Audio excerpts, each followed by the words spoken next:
네, 우리 대표 지수인 코스피 어제 1% 가까이 오르면서 2,755포인트 바로 밑에서 마감했습니다.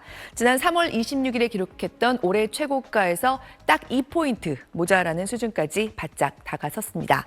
그나마 우리 증시는 지금 전 세계 주요 다른 증시들에 비해서 힘을 좀 내지 못하고 있는 편이고요. 이를테면 미국 주식은 그야말로 날아다니고 있습니다. 뉴욕 증시의 대표 지수들인 나스닥과 S&P 500 지수가 오늘 새벽까지 나흘 연속 역대 최고치를 경신했습니다. 이번 주 들어서 매일 사상 최고치인 겁니다. 그런데 어제 분위기는 해석이 좀 묘했습니다. 앞서 SBS 뉴욕 특파원도 전해드렸지만 미국의 중앙은행 연준에서 미국의 기준금리를 결정하는 사람들이 기준금리를 또 어제 최고 상단 5.5% 수준에서 동결시켰거든요. 이게 미국으로서는 23년 전 이후로 가장 높은 기준금리 수준인데 지난해 7월 이후로 1년째 유지하고 있습니다. 이렇게 동결하리라는 거는 기정사실처럼 돼 있었기 때문에 사실 여기에 대한 긴장감은 없었는데 중요한 건 어제 함께 나온 올해 금리에 대한 전망이었습니다. 네, 지금의 이 높은 금리가 좀 더 오래 갈 수 있다, 이런 전망이었죠. 네, 미국의 기준금리를 결정하는 사람들은 앞으로 금리가 어떻게 될 것 같은지 3, 6, 9, 12월 이렇게 분기별로 한 번씩 세상에 자기들 전망을 공개합니다. 그런데 어제 나온 전망이 3월에 내놨던 전망에 비해서 훨씬 앞으로 꽤 장기간 고금리가 유지될 거란 쪽에 가까워졌습니다. 같은 사람들이 3월에는 올해 기준금리를 3번은 내려야 도달할 수 있는 4.6% 정도를 전망했습니다. 그래서 온 세상이 미국의 금리가 곧 내려가겠구나. 그러면 우리는 언제 내리지? 이런 계산기를 두드려 왔습니다. 그런데 어제 석 달 만에 5.1% 수준으로 전망을 올렸습니다. 그러면 아무리 많아야 올해 인하는 한 번, 아무리 빨라야 9월에 시작됩니다. 계속 고금리라는 거죠. 앞서 이달 초에 유럽과 캐나다는 먼저 금리를 내렸습니다. 미국보다 경제가 힘들어서 고금리로 못 버티겠다는 것도 있었지만요.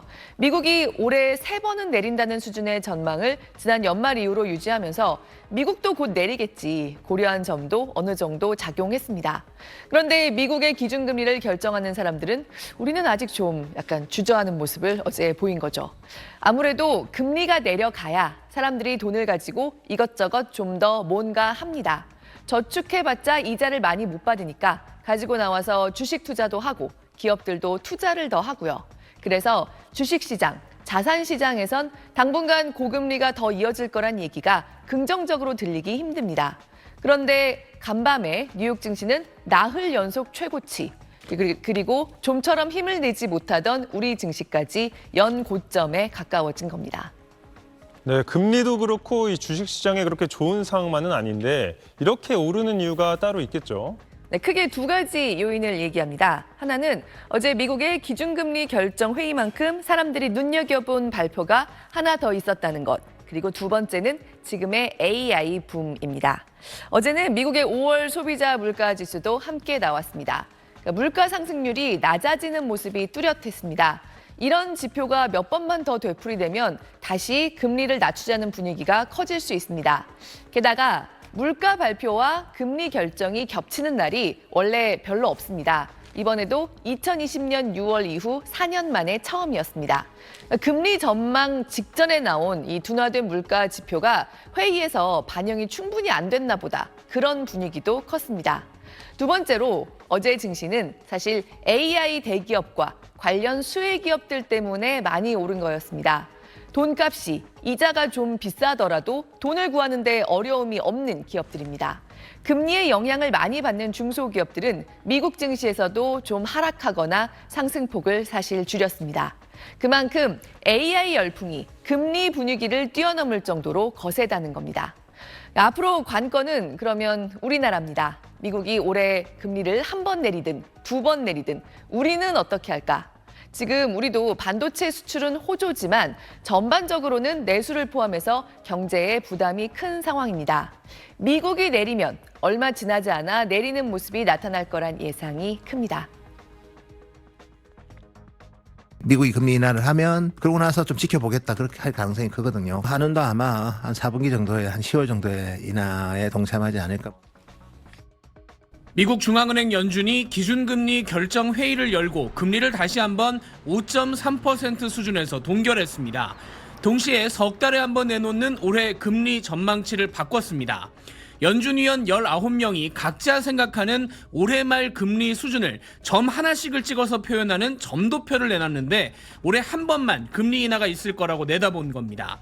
3월 발표 때는 올해 3번 인하를 예상했던 것에서 줄어든 결과입니다. 물가 상승률이 1월과 2월에 고개를 들었을 때는 좀 더 지켜보자는 쪽이었지만 3월과 4월 통계도 꺾이지 않자 전망을 바꾼 걸로 해석됩니다. We don't think it'll be appropriate to reduce rates and begin to loosen policy until we have more confidence that inflation is moving back down to 2% on a sustainable basis.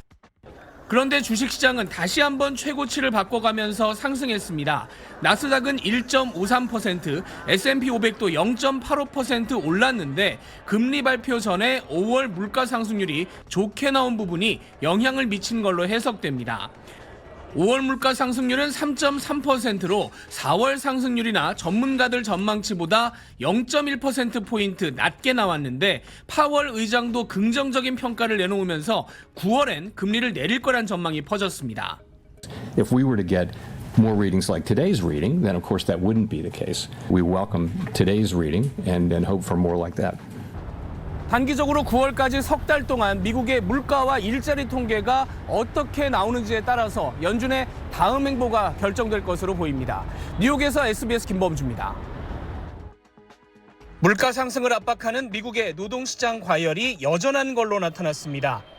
미국 노동부는 5월 비농업 일자리가 전달 대비 27만 2천 명 늘었다고 밝혔습니다. 다우존스가 집계한 전문가 전망치 19만 명을 크게 웃도는 수치입니다.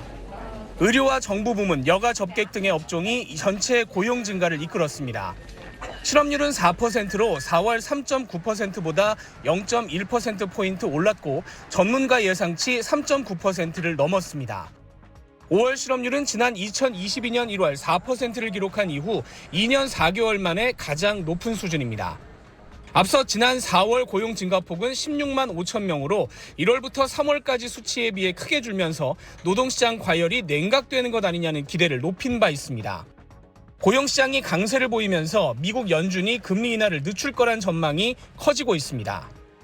I don't think anybody expects the Feds to do anything next week, but they're making sure that they hear everything that they say.